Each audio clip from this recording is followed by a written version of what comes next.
Hi guys, good day to everyone and welcome to Exam Guruji in partnership with Unacademy.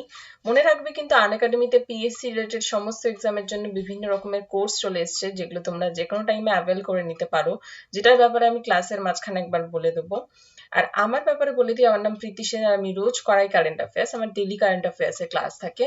আমাদের আজকে যেটা করবো সেটা 19 ফেব্রুয়ারি যত ন্যাশনাল এবং ইন্টারন্যাশনাল নিউজ আছে, স্পেশালি যারা ওয়েস্ট বেঙ্গল পুলিশের এসআই এবং কনস্টেবলের প্রিপারেশন নিচ্ছ, সাথে সাথে রেলওয়ে যারা স্টুডেন্ট আছো, তাদের জন্য এই ক্লাসটা ভীষণ গুরুত্বপূর্ণ। তাই অবশ্যই ভিডিওটি শেষ অবধি দেখো। প্রত্যেকটা প্রশ্ন থাকে এমসিকিউ আকারে, সঙ্গে থাকে অনেক অনেক ইনফরমেশন। তাই জন্য শেষ অবধি দেখলে ভালো লাগলে অবশ্যই লাইক করো এবং শেয়ার করো বন্ধুদের সাথে।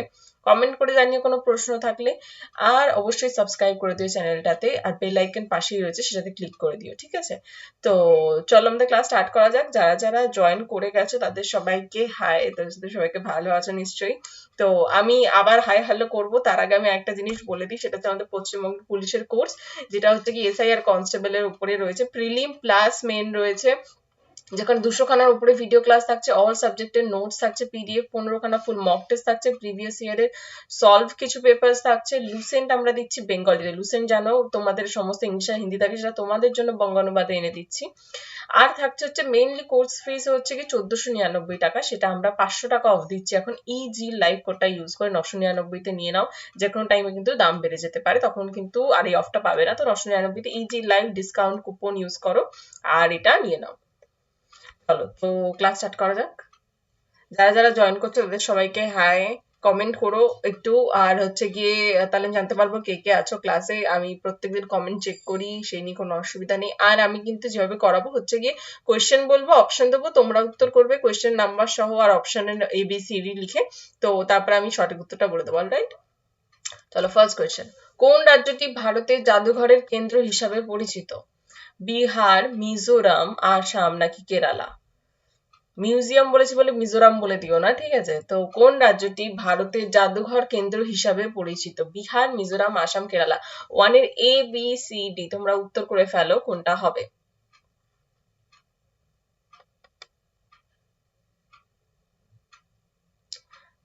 এটা হবে উত্তর কেরালা, ডি। যারা কেরালা বলেছে তারা ঠিক, মিজোরাম তো মোটেই না, আমি ফার্স্টেই বলে দিলাম। তো কি বলছে যে কেরালার রাজ্যটি কোচিমুজিরিস বিয়ান্নেলের বাসভূমি, যেটা জায়গাটার স্পেসিফিক নাম, যা দেশের অন্যতম বড় শিল্প কেন্দ্র, জাদুঘর কেন্দ্র করে ভারতের জাদুঘরের কেন্দ্রবিন্দুতে পরিণত হতে আগ্রহী হয়েছে। কেরালার রাজ্য, যা দেশের অন্যতম বৃহৎ শিল্পকলা ইভেন্ট, এই জায়গাটার নাম দেওয়া হয়েছে, যেটা আবার কোচি মুজিরিস বিয়ান্নেল। তো জায়গাটার নাম মনে রাখার দরকার নেই, ওই জায়গাটা হচ্ছে কি স্পেসিফিক্যালি প্রচুর পরিমাণে শিল্পকেন্দ্র এবং জাদুঘর রয়েছে।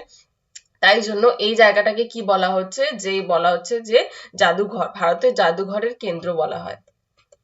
2 নম্বর প্রশ্ন, সতবীর সতবীর চিড়িয়াখানাটি কোন রাজ্যে অবস্থিত? পাঞ্জাব, সিকিম, ঝাড়খণ্ড না কর্ণাটক? উত্তর করো। 2 নম্বরের সতবীর চিড়িয়াখানাটি কোন রাজ্যে অবস্থিত? ABCD। সতবীর।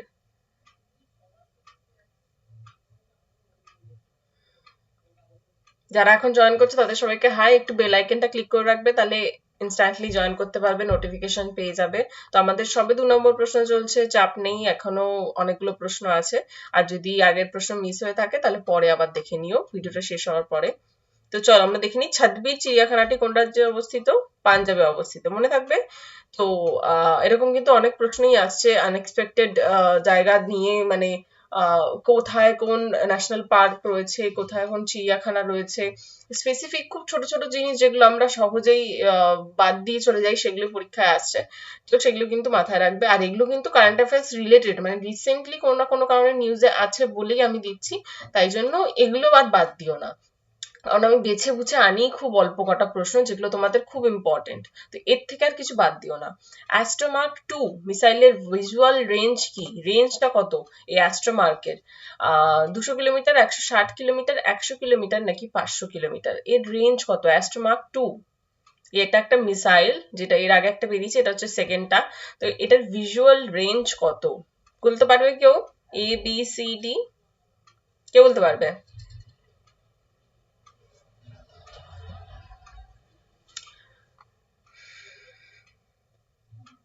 উত্তর হচ্ছে 160 কিলোমিটার, ঠিক আছে?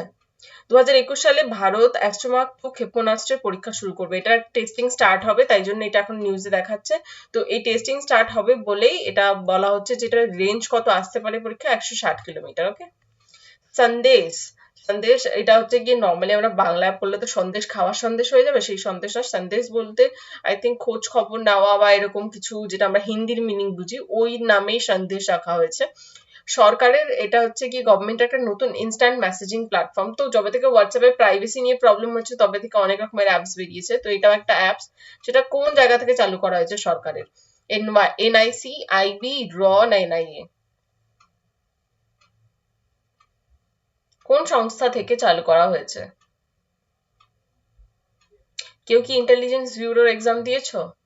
আইবি এর এক্সাম চলছে যেটা, আইবিএসইও।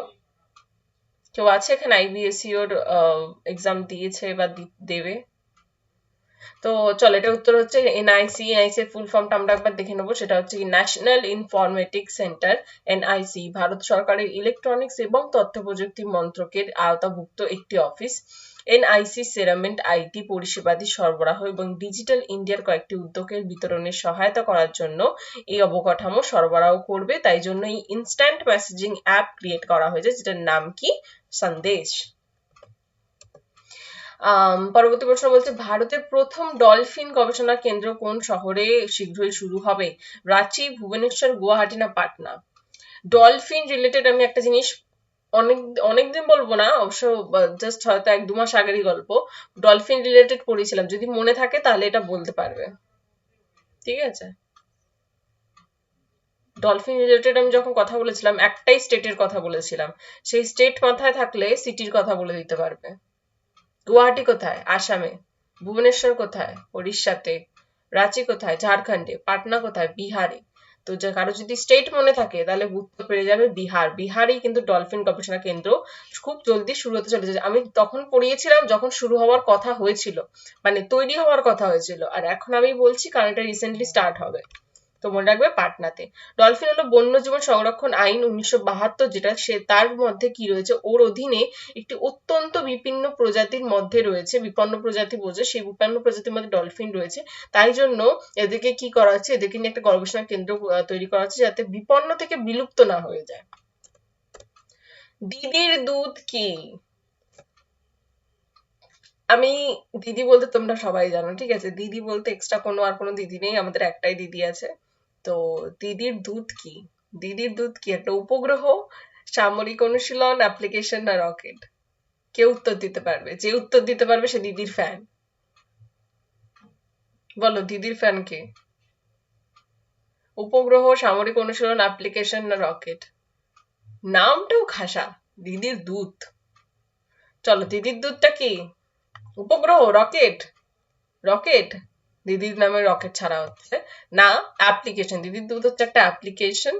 দিদির দুধ হলো পশ্চিমবঙ্গের জনগণের জন্য ডিজাইন করা প্রথম মোবাইল অ্যাপ্লিকেশন, যা তাদেরকে সরাসরি দিদির সাথে যুক্ত করবে, মানে শ্রীমতী মমতা বন্দ্যোপাধ্যায়ের সঙ্গে যুক্ত করবে। তো মেন হচ্ছে কি, ওই দিদিকে বলো বলে একটা ফোন নাম্বার কলকাতার সব, কলকাতাতে আমি দেখেছি, আমি তার অন্য কোথাও দেখিনি। তো কলকাতাতে আমি যেখানে দেখছিলাম সব জায়গায় বড় বড় পোস্টে ছিল যে দিদির ফোন নাম্বার দেওয়া, ডাইরেক্ট ফোন করলে দিদির সাথে কথা বলতে পারবে, গল্প নয় সরি, কথা বলতে পারবে।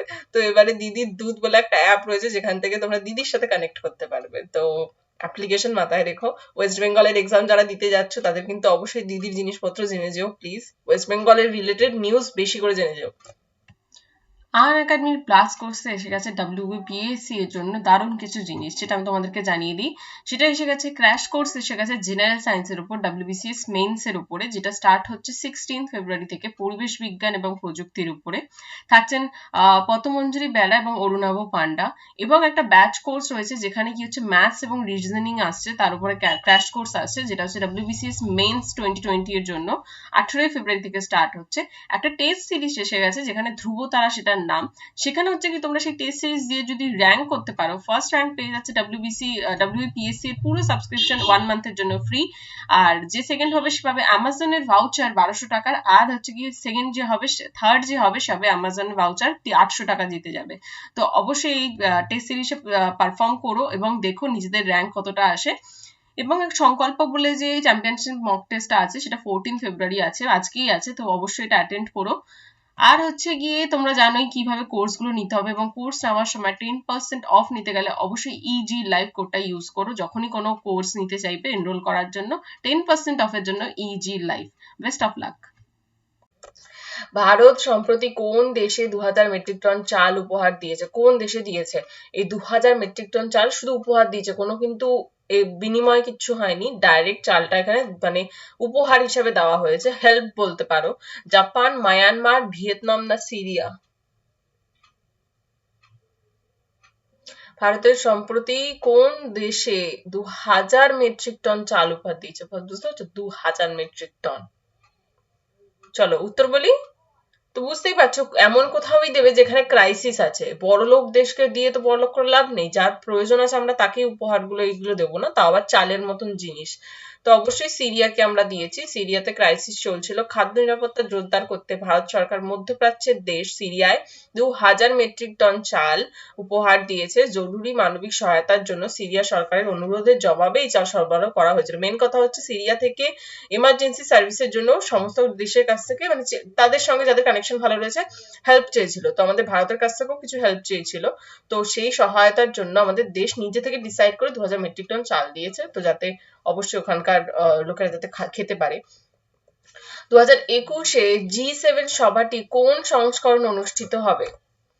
46তম, 47তম, 48তম না 39তম? এই 49তম। এই টাইপের কোশ্চেন গুলো না খুব কনফিউজিং, আমি বুঝতে পারছি, বাট দেখো পরীক্ষায় চলে এলে কি করবে, মানে ভালো মার্কস তুলতে গেলে, সিলেকশন হতে গেলে তো মাথায় রাখতেই হবে, কিছু করার নেই। কিছু কিছু জিনিস আছে, এই যে কত তম হচ্ছে এটা গুলি যায়। মনে হচ্ছে 2019-এরটা একবার পড়লাম, 2020 পড়লাম, 2021 একবার পড়লাম, এবারে যেই 2020 বললো না 21 বললো সেটাই গুলি গেল, নাম্বারটাই গুলি গেল। তো কিছু জিনিস হয় ক্রুশিয়াল, বাট এরকম খুব কমই রয়েছে, তাই মনে রাখার চেষ্টা করবে। চলো এটা বলো, 2021 G7 সভাটি কোন সংস্করণ অনুষ্ঠিত হবে 2021-এ? 47তম হচ্ছে উত্তর। ইউকের প্রধানমন্ত্রী বরিস জনসন 19 ফেব্রুয়ারি G7 এর নেতাদেরকে নিয়ে কি করবেন? একটা ভার্চুয়াল বৈঠক করবেন, ঠিক আছে। 9 নম্বর প্রশ্ন বলছে যে কানাডার প্রধানমন্ত্রী কি? এটা তো পারতেই হবে। Justin Trudeau, Joe Biden, Boris Johnson, Henry Michael. Option গুলো এত ইজি দিয়েছি, চোখ বন্ধ করে উত্তর দেওয়া উচিত, কারণ অনেক সময় অপশন আউট করে করেও উত্তর দেওয়া যায়। দেখা গেল 4টে অপশন রয়েছে উত্তর জানো না প্রশ্নের, কিন্তু অপশনে যেগুলো রয়েছে কিছু জিনিস রয়েছে যেগুলো হতেই পারে না, সেগুলো বাদ দিয়ে দিলেই শর্ট হয়ে যায়।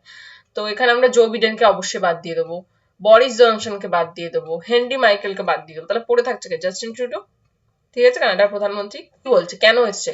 মেন কথা হচ্ছে কানাডা থেকে, কানাডা আমাদের ভারতের কাছ থেকে ভ্যাকসিন চেয়েছে, তো ভারত সরকার সিদ্ধান্ত নিয়েছে যে হ্যাঁ ওনাদের রিকোয়েস্ট করা হয়েছে, সেটা ওনারা মানবেন, আর আমাদের এখান থেকে কানাডাতে ভ্যাকসিন পাঠানো হবে। অলরাইট, এটাই হচ্ছে গিয়ে নিউজ। চলো আজকের মতো ক্লাস এখানেই শেষ। Thank you so much. www.wayofbooks.com থেকে কি ডাউনলোড করবে? পিডিএফ, যেটা লিংক রয়েছে ডেসক্রিপশনে। এক্সাম গুরুজি বেঙ্গলি টেলিগ্রাম চ্যানেলে যুক্ত হবে পিডিএফ এর লিংক প্লাস ইউটিউবের লিংক পাওয়ার জন্য। ওয়েস্ট বেঙ্গল এক্সাম প্রিপারেশন অ্যাপটা নিয়ে নেবে কোর্স অ্যাভেলেবেল করার জন্য। দেখা হবে পরবর্তী ক্লাসে, ততক্ষণ লাইক শেয়ার সাবস্ক্রাইব করে দিও, মন দিয়ে পড়াশোনা করো, ভালো থেকো, বাই সবাইকে।